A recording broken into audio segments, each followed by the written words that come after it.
Good મોર learning. કેમ છો વાલા વિદ્યાર્થી મિત્રો? આજે બહુ જ મસ્ત ન્યૂટનની ગતિના નિયમો, બળ, આ બધી વસ્તુને સમજવા જઈ રહ્યા છીએ. એવું કહેવાય કે આ ચેપ્ટર ઘણા બધા વિદ્યાર્થીઓને નથી ફાવતું, સૂત્રો બહુ બધા છે. તો પ્રશ્ન એવો થાય કે બળ શું છે, વેગમાન શું છે, ન્યૂટનની ગતિના નિયમો શું છે. આ બધા ટોપિક આજે મસ્ત ભણવા જઈ રહ્યા છીએ.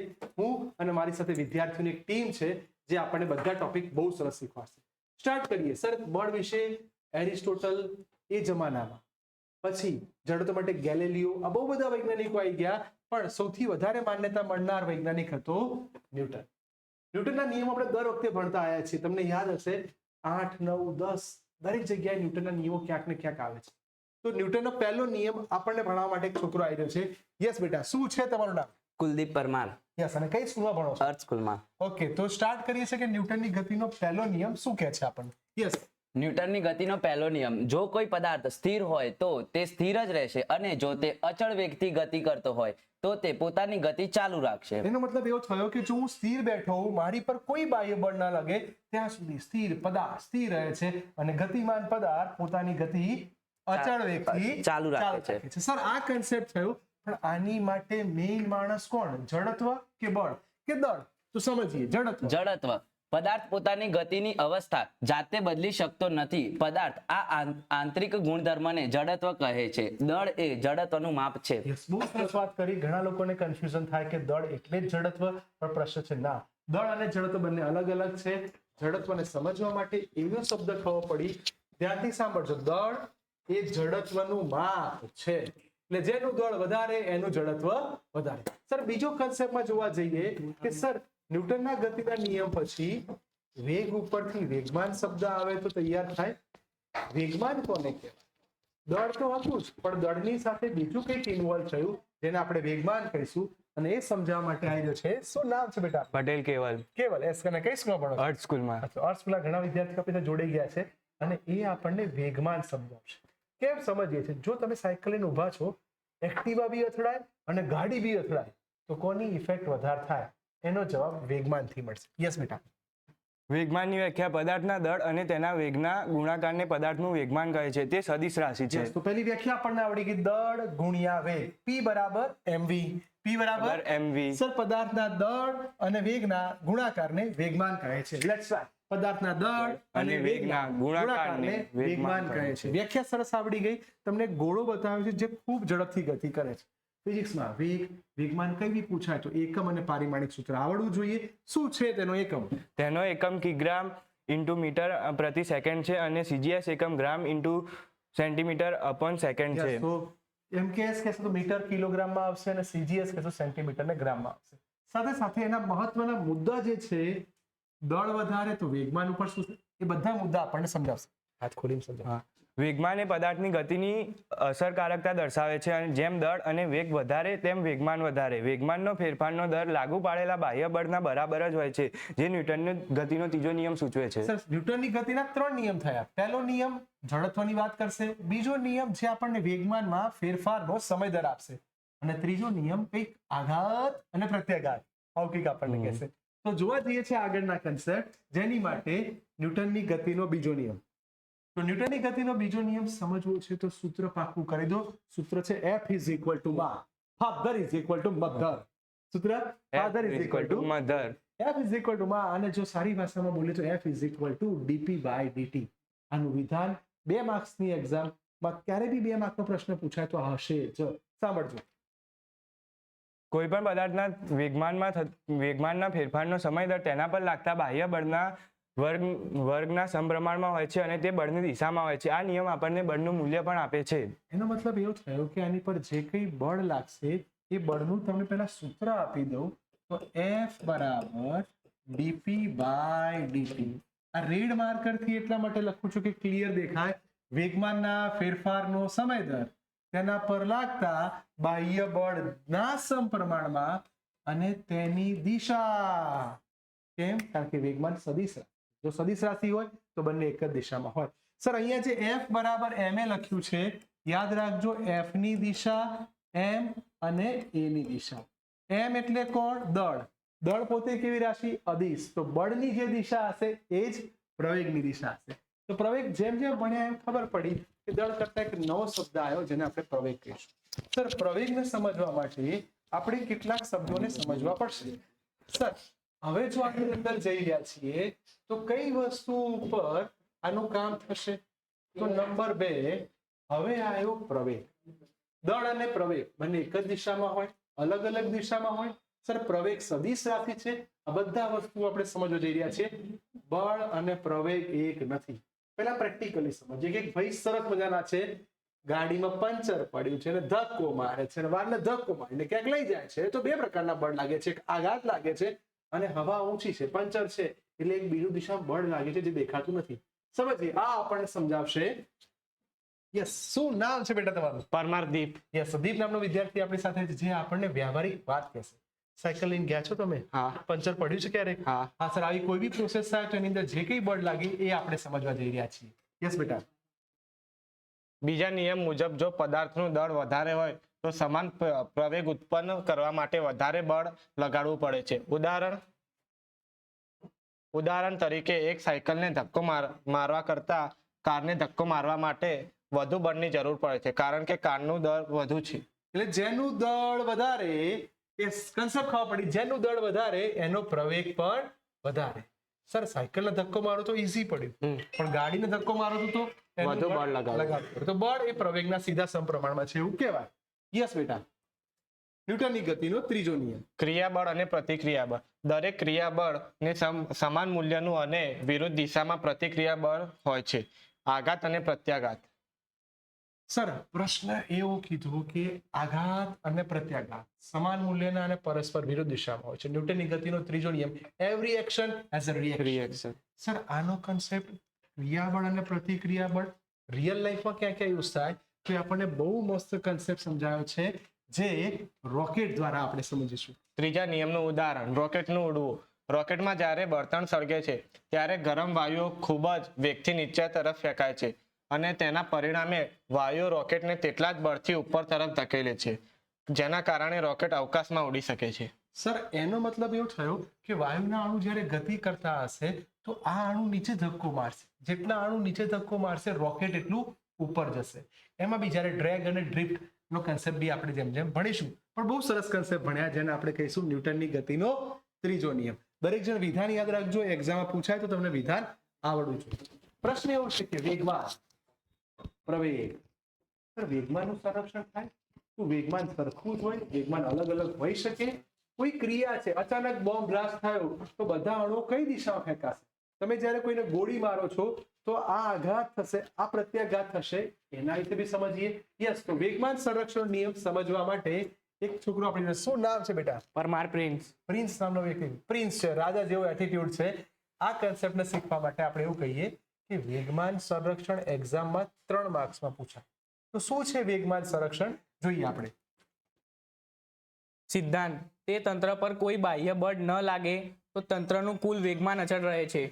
સર, એનો મતલબ એવો થયો કે જો કોઈ પદાર્થ ઉપર બાહ્ય બળ નહીં લગાડો તો એનું વેગમાન બદલાશે નહીં. તો એના સૂત્રની જો વાત કરવા જાઉં તો F0 હોય તો P કેવું થઈ જશે? અચળ.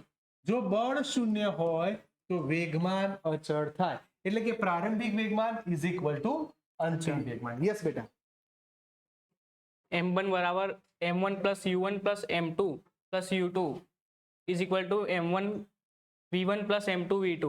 એનો મતલબ એવો થયો કે શરૂઆતનું જે કઈ વેગમાન હતું એ સંઘાત પછીનું પણ વેગમાન એનું એ જ થવાનું. તમે જોઈ શકો છો સૂત્ર તૈયાર છે, m1 u એટલે પ્રારંભિક અને પછી અંતિમ. સાથે સાથે બંદૂકનું આપણને એક્ઝામ્પલ આપ્યું છે. આમ બંદૂક ચલાવીશ ખરી કોઈ દાડો? હા, સારું કહેવાય. ઘણા બધા બચી ગયા. એ તો ભાઈ ઉડાડ દે. નામ છે પ્રિન્સ એટલે કઈ વાત જ ના હોય. યસ, તો તમે જ્યારે ટ્રિગર દબાવો છો તો બુલેટ કઈ તરફ જશે? આગળ. આગળની તરફ. ધક્કો કઈ તરફ રાખશે? પાછળની તરફ. આ જ કન્સેપ્ટ રાઇફલમાં બી થાય. ઓકે, તો વેગમાન સંરક્ષણનો કન્સેપ્ટ બહુ મસ્ત આપણને આવડી ગયો. હવે આના પછી જોવા જઈએ કે બીજા કન્સેપ્ટની અંદર શું છે. ચલો નેક્સ્ટ. હવે આની અંદર વેગમાન સંરક્ષણના નિયમ પછી આખો ટોપિક બદલાઈ ગયો. સર, ઘર્ષણ એટલે શું? જો કોઈ પદાર્થ ગતિ કરતું હોય તો રોડ ઉપર જ્યારે ગતિ થાય ત્યારે એની વિરુદ્ધ દિશામાં કઈ કામ થાય છે? હા, આને જ ઘર્ષણ કહેવાય. અને બહુ જ મસ્ત ટોપિક છે. ઘર્ષણ આવડશે તો ઘર્ષણાંક આવડશે ને ઘર્ષણની બહુ બધી વેરાયટી આવડશે. ઓકે, તો એની માટે આપણે જે સરસ મજાનો વિદ્યાર્થી છે, યસ બેટા, શું નામ છે તમારું? અંકુર મકવાણા, યસ, અંકુર નામનો વ્યક્તિ છે. અને કઈ સ્કૂલમાં ભણો છો? NM. NM સ્કૂલમાં ભણો છો. ચાંદખેડાના સરસ મજાના વિદ્યાર્થીઓ આપણી સાથે જોડાઈ ગયા છે. ઘર્ષણને સમજવા માટે જે પદાર્થ જે દિશામાં ગતિ કરે એની વિરુદ્ધ દિશામાં જે લાગે એને ઘર્ષણ બળ કહેવાય. ઓકે, તો ઘર્ષણ બળ સમજાવશે આપણને. જ્યારે બે સપાટીઓ સંપર્કમાં હોય અને સાપેક્ષ ગતિ કરતી હોય ત્યારે તે ગતિનો વિરોધ કરતા બળને ઘર્ષણ બળ કહે છે. ઘર્ષણ બળના મુખ્ય 3 પ્રકારો છે. સ્થિત ઘર્ષણ બળ, જ્યારે પદાર્થ સ્થિર હોય ત્યારે લાગતા ઘર્ષણ બળને સ્થિત ઘર્ષણ બળ કહે છે. ગતિક ઘર્ષણ બળ, જ્યારે પદાર્થ ગતિમાં હોય ત્યારે તેના પર લાગે તેને ગતિક ઘર્ષણ બળ કહે છે. અને રોલિંગ ઘર્ષણ બળ, જ્યારે પદાર્થ ગબડતો હોય ત્યારે લાગતા ઘર્ષણ બળને રોલિંગ ઘર્ષણ બળ કહે છે. એનો મતલબ એવો થયો કે કેટલું સરસ, જો બહુ મસ્ત સમજાયું. સ્થિત એટલે કે જ્યારે સ્થિર પડ્યું તમે ધક્કો મારો છો તો સ્થિત ઘર્ષણ બળનું મૂલ્ય સૌથી વધારે હશે. હા. ગતિમાં છે તો સીધી વસ્તુ છે કે હશે, પણ તમે જુઓ આ ટાયરને ચોરસ લંબચોરસ ના બનાયા, ટાયરને કેવા આકારના બનાયા? ગોળ. જો ગોળ બનાયા એનું કારણ શું બેટા? કે એનો ઘર્ષણાંક ઘટાડી શકાય. એટલે જેટલા બી તમે ટાયર જોશો બધા ગોળાકાર શેપના હશે, કારણ કે જ્યારે પદાર્થ ગબડતો હોય ત્યારે તેને આપણે ઘર્ષણમાં ઓછું લાગે છે. કેટલું સરસ, મજા આવી ગઈ. બોલો, ઘર્ષણ બળ આપણને સરસ આવડી જાય. સર, તો પછી આના મસ્ત ગ્રાફિક્સ ને જોવા જઈએ કે ઘર્ષણ બળ જો ગોલ્ડન અને બ્લુ થીમ આપેલી છે, બે સપાટીને વિરોધ કરતું આ બળ છે. ઘર્ષણ બળ હંમેશા જે દિશામાં બળ લગાડો છો એની વિરુદ્ધ દિશામાં લાગવાનું છે, કન્ફર્મ છે. એના પ્રકારો તમે 3 ભણી ગયા છો. નંબર 1 સ્થિત ઘર્ષણાંક, નંબર 2 ગતિક ઘર્ષણાંક, નંબર 3 લોટણ ઘર્ષણાંક. લોટણ એટલે સરક્યા વિના ગબડે તે. આ બધી વસ્તુને ફરી વાર બહુ નાના એક્ઝામ્પલ દ્વારા સમજીએ. યસ બેટા. ઘર્ષણ બળના 3 પ્રકારો આપણે સમજી ગયા. પહેલો પ્રકાર સ્થિત ઘર્ષણ બળ, ગતિ શરૂ થાય તે પહેલા લાગતા ઘર્ષણ બળને સ્થિત ઘર્ષણ બળ કહે છે. બીજો પ્રકાર ગતિજ ઘર્ષણ બળ, જ્યારે ગતિ દરમિયાન લાગતું બળ હોય તેને ગતિક ઘર્ષણ બળ કહે છે. ત્રીજું લોટણ ઘર્ષણ, જ્યારે કોઈ વસ્તુ ગબડે ત્યારે તેના પર લાગતા ઘર્ષણ બળને લોટણ ઘર્ષણ બળ કહે છે. શું ઘર્ષણ બળ એમને લાગતું હશે? ઘર્ષણ બળ લાગવા પાછળનું કોઈ કારણ હોઈ શકે? તો ઘર્ષણ બળના મુખ્ય કારણો સમજીએ. ઘર્ષણ બળના મુખ્ય 2 કારણો છે. પહેલું સપાટીનું ખરબચડાપણું, જ્યારે સપાટી વધારે ખરબચડી હશે તો ત્યારે પણ ઘર્ષણ બળ વધુ લાગશે. અને બીજું આણ્વિક આકર્ષણ, સપાટીઓના અણુઓ વચ્ચેનું આકર્ષણ બળ, જેનાથી ઘર્ષણ બળમાં વધારો થશે. તો સર એનો મતલબ એવું થયો કે રસ્તા ઉપર તમે ખાડા ખરબચડા જોવો છો તો એનો ઘર્ષણ બળ સૌથી વધારે હશે. અને જે ડામરના કે આરસીસી ના મસ્ત રોડ બનાવ્યા હોય તેનો ઘર્ષણ બળ ઓછું હશે. હવે ખબર પડી કે સર જ્યારે ખાડા પડે છે ત્યારે ડામર દ્વારા એને પૂરી દેવામાં આવે છે.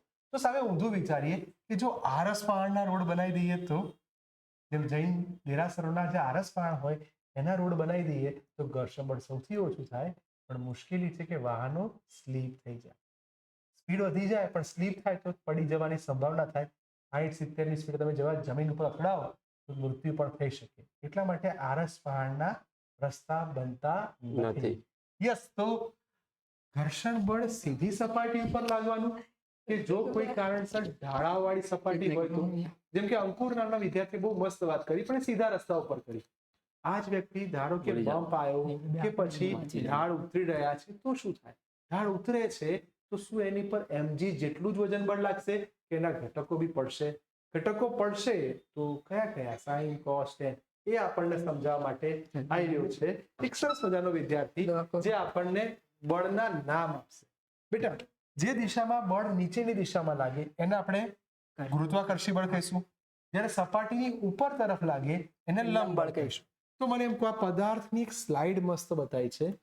mg છે અધો દિશામાં, લંબ બળ સપાટીને લંબ રૂપે ઉજ્જવળ. તો એના કેટલા ઘટક પડ્યા? 2. કયા કયા ઘટક પડ્યા? mg cos θ, mg sin θ.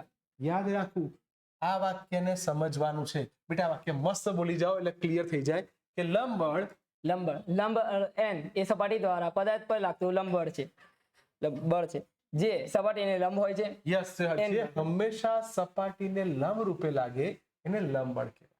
સૂત્ર તૈયાર છે, n બરાબર mg cos θ. જ્યારે ઘર્ષણ બળની વાત થશે તો સપાટીની ગતિની આ ગતિ હોય તો ઘર્ષણ બળ વિરુદ્ધ દિશામાં લાગે. તો બેટા એનું સૂત્ર મોઢે કરાવી દઈએ. સ્મોલ f એને ઇંગ્લિશમાં ફ્રિક્શનલ ફોર્સ કહેવાય. તો small f is equal to μ n mg cos θ. જો પદાર્થ સ્થિર અવસ્થામાં હોય તો ઘર્ષણ બળ સૌથી વધારે હોય, પણ જ્યારે ગતિની શરૂઆત કરશે ત્યારે tan થીટા લાગશે. યસ, તો tan થીટા નું સૂત્ર પ્લીઝ યાદ રાખજો. tan theta is equal two mu s, સ્થિર ઘર્ષણાંક. સર આનો મતલબ એવો થયો કે સ્થિર ઘર્ષણાંકનું મૂલ્ય પદાર્થના દળ ઉપર આધારિત નથી, માત્ર ખૂણા ઉપર છે. ટેક્સ્ટ બુકનો એક દાખલો હતો જેમાં 15 ડિગ્રી જવાબ આવ્યો હતો. 4 કિલોગ્રામનો પદાર્થ હોય કે 60 કિલોગ્રામનો પદાર્થ હોય, પદાર્થ ઉપર આધારિત નથી. Yes sir. નાઉ આ ચેપ્ટરની 2-3 માર્ક્સની મોસ્ટ આઈએમપી થિયરીઓ જે સૌથી વધારે પૂછાય છે, મહત્તમ સલામત ઝડપ. સર જ્યારે બી ગાડી સીધા રસ્તા ઉપર જતી હોય, તમે ટર્ન લઈ રહ્યા છો, તો તમે કેટલીક વાર સાઇન બોર્ડ જોયું હશે કોઈ સર્કલ ઉપર 60, 40, એનો મતલબ કે 60 કરતા વધારે સ્પીડે ત્યાં નહીં જવાય. જો તમે એના કરતા વધારે સ્પીડે વળાંક લેવા ગયા તો તમારું વાહન સ્લીપ થઈ જવાની સંભાવના થાય. તો આ બંને સૂત્રોને સમજાવવા માટે આપણે શું કરવું પડે? તો આ બંને સૂત્રો માટે 2 વસ્તુ જે હું પોતે જ સમજાવીશ એટલે તમને ક્યાંય તકલીફ ના પડે, પાકું થઈ જાય.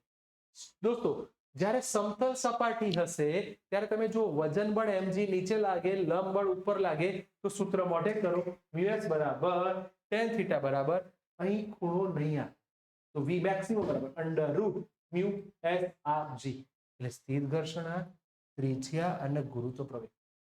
ખાનગી વાત કહી દઉં, જેની ત્રિજ્યા વધારે એનો વેગ વધારે, જેનો ઘર્ષણાંક વધારે. જો સીધી વસ્તુ છે ત્યારે તમારે વેગ વધારવો પડશે, પણ જો આ જ વસ્તુ જ્યારે ઢોળા ઉપર આવે, યાદ કરો 3 માર્ક્સની કે 4 માર્ક્સની મોસ્ટ આઈએમપી થિયરી, પ્લીઝ યાદ રાખજો, v max under route r g કૌંસમાં mu plus tan theta upon 1 minus mu tan theta. સાથે સાથે અહીં ઓપ્ટિમમ ઝડપ પૂછાય, એને vo વડે લખાય under route r g tan theta. જ્યારે ઓપ્ટિમમ વેલોસિટીની વાત કરે ને દીકરાઓ, ત્યારે ધ્યાન રાખવું, કોને ધ્યાનમાં ન લે. રિપીટ, તમારે આ સૂત્રમાં મ્યુએસ બરાબર 0 લઈ લો, પૂછાય MCQ માં.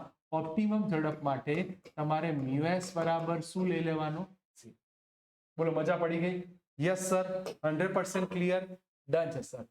આ કન્સેપ્ટ ઉપરથી હવે જો એવું વિચારવા જઈએ કે બધા સૂત્રો એક જગ્યાએ મળી જાય તો પાર્ટ 1 માં છેલ્લે એક ચેપ્ટર સરસ મજાનું આવે જેને ગુરુત્વાકર્ષણ કહેવાય. બળ ભણો છો તો બળના સૂત્રો યાદ રાખી દો. F બરાબર ma બધાને આવડતું હશે, પણ જ્યારે ગુરુત્વાકર્ષી બળ કહેશો તો F બરાબર g m1 m2 upon r². આ સિવાય ઠંડક માટેના નિયમ છે જે તમને યાદ હશે, આપણે થર્મોડાયનેમિક્સ ભણ્યા છીએ, ત્યાંનો યુઝ થયો છે, અત્યારે છે ડિસ્કસ નહીં કરીએ.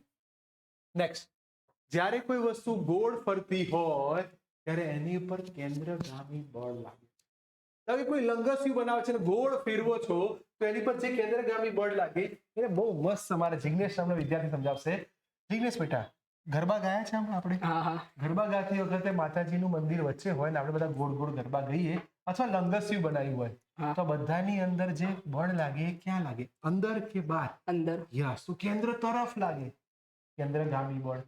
કેન્દ્રને દૂર લઈ જાય તો કેન્દ્ર ત્યાગી બળ. નામ અલગ અલગ છે, એક જ concept, F is equal two માં, પણ અહીંયા પ્રવેગ પોતાની વેરાયટી આપશે. સાંભળી, મસ્ત વસ્તુ આપણને આકૃતિ દ્વારા સમજાવશે.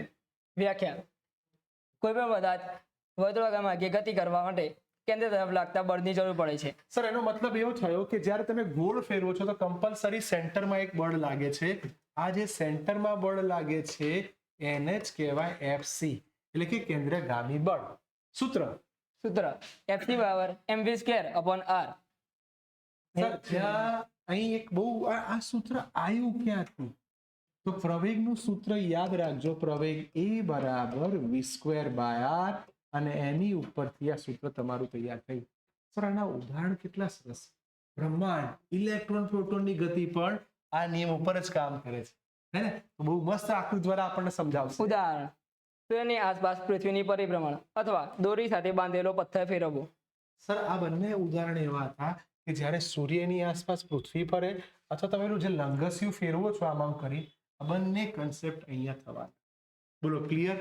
સર ડન છે. આ કન્સેપ્ટ બી મસ્ત આવડી ગયો.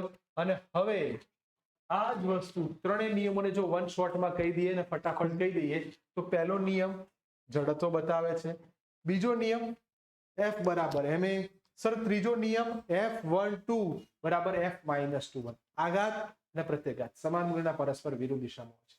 સર હવે એવી સ્લાઇડ આપો ને કે જેમાં બધી વસ્તુ એક જ સ્લાઇડમાં આવી જાય અને એક સરસ મજાનો સ્ક્રીનશોટ લેજો બેટા, કારણ કે આટલું બધું એક સ્લાઇડમાં લાવવું મુશ્કેલ છે. એક સરસ મજાનો સ્ક્રીનશોટ લઈ લો એટલે તમારું કામ સરસ થઈ જાય. યસ, ચલો ડન છે, સ્ક્રીનશોટ આવી ગયો છે. અને હવે જેના વિશે વાત કરીશ, આ એક નહીં આવા ઘણા ચેપ્ટરો મારા વિદ્યાર્થીઓ ભણાવશે. આજનો સેશન કેવો રહ્યો બેટા? કેટલા બધા સૂત્રો માત્ર 20 મિનિટમાં કરાવતા. આવી જ તૈયારી સાથે આપણે ભણીશું. ઓકે, બાય બેટા, take care, all the best.